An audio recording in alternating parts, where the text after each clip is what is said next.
In this video, I'll be sharing with you how you can download Google Offline Maps. Now, this is great if you're going somewhere, you are in fear that your data may finish or you do not have any data plan to use a live Google Maps, or you can even use this to save on data.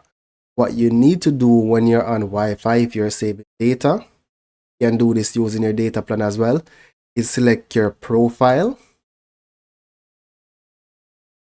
Then you're going to select Offline Maps. Then go ahead and select your own map. You can drag the map to select the area where you want to download the offline map for. Then go ahead and select download. And once the download is complete, you'll be able to navigate the area or section without any data plan or internet.